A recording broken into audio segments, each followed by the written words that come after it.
what's really going on here? Yeah, this is the 6th meeting of community meetings that have been going on for the draft master plan for East Bay Regional Parks. And East Bay Regional Parks owns over 112,000 acres of Ohlone land in East Bay, in the Alameda and Contra Costa counties. And they're really proud about that. And you know, actually I'm kind of happy that they quote unquote own the property. The problem is that Native people have not had a voice in how we are to steward our own land. So they know that we exist, but they only want to call us in to do signage for them or to put on programs for them when it's convenient for them. They don't want us to actually have a voice in what we're supposed to do with our cultural resources.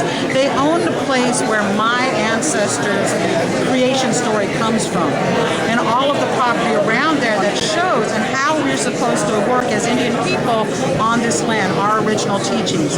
What we want to do is to have a bigger voice in East Bay Regional Parks to talk about how we want those places taken care of, how we want them secured, and how we don't want every Tom, Dick, and Harry going to those places, but allowing us to come and continue to have our relationship with our ancestors on this land. And at some point, we're hoping that we are able to work with them in a way that we can get all 15,000 of our bodies out of UC Berkeley and reinterred into the land, part of that 112,000 acres that they quote unquote own.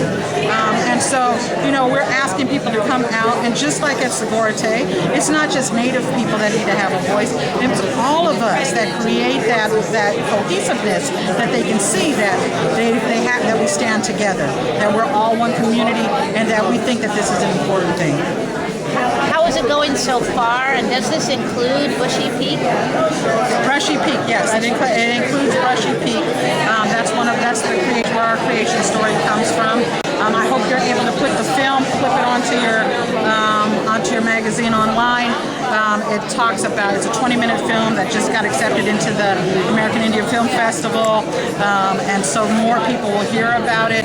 But you know, the film on Brushy Peak isn't just about Brushy Peak. It really does describe what our relationship is with East Bay Regional Park, or what it isn't. Wow. And luckily, you know, it's not just our side of the story, but Brian Weiss, who was up here talking at the very beginning, he's put right up against the Ohlone people, talking about what they think their relationship is and what we think ours is. And so it gives a very broad view, and so people can make their own determinations. But I think that it shows that East Bay Regional Parks is not listening to Native voices and are very arrogant about their ideas about who owns this land. And this is Ruth Orta, and Ruth is in the film with us, and she and I are related in a kind of a roundabout way, we found out. Concerned, you know, we've never had a voice, and now thank God we have people like you guys that come out and take films and, you know, hear our voices, so we can really, you know, push it. Because we, to this day, we want Brushy Peak to not be accessed by the park, public, or anybody, animals or whatever.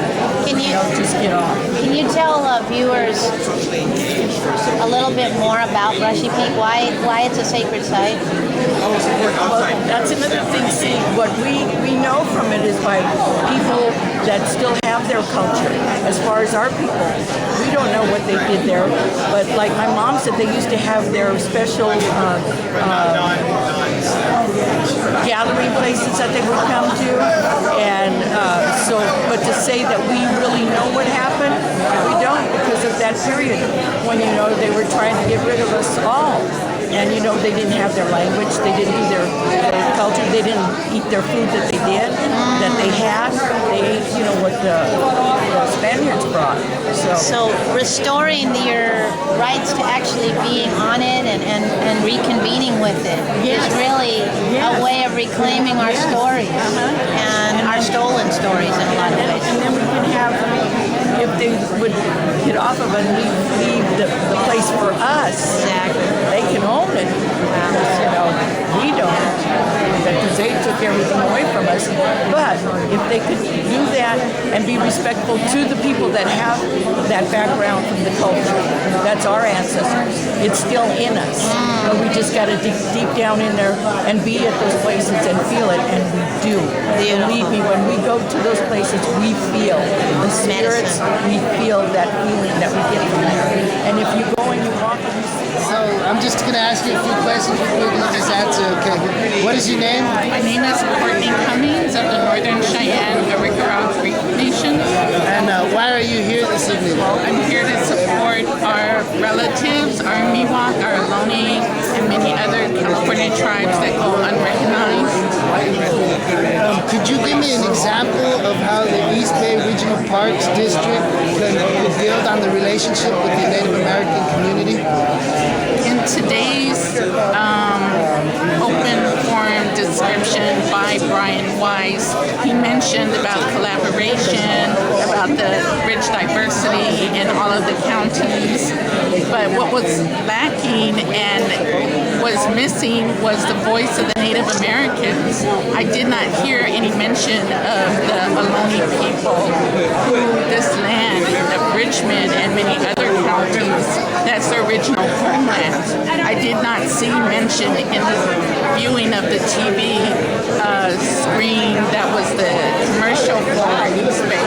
I did not see any Native people in there being interviewed or being, their opinion of the beautiful land that East Bay is trying to protect and keep real with native plants and native water and native trees. But keep it real by including Native people. Keep it real by including the First Nations of this land. That's what you can do to collaborate and enrich the diversity of the 112,000 acres of land that they currently hold, is by including the rich, diverse, beautiful communities of our Native people. And one more question. What do sacred sites mean to you? Sacred sites are to be honored and respected. They are the land of the dead that have moved on into the spirit world. They are not to be trampled over or to have, kids playing near them or taking the rocks or the shells off of the sacred grave sites. A sacred site to me as a Plains Indian is the same as a social cemetery graveyard like the Rolling Hills Cemetery here in Richmond. Even though it doesn't have a fancy fence around it, or fancy tombstones, or fancy plastic artificial flowers, sacred sites, it's still a graveyard that should not be desecrated in any form or fashion. No toilets, no park benches, no trails made out of cement near it. Thank you, Courtney. Thank you, guys.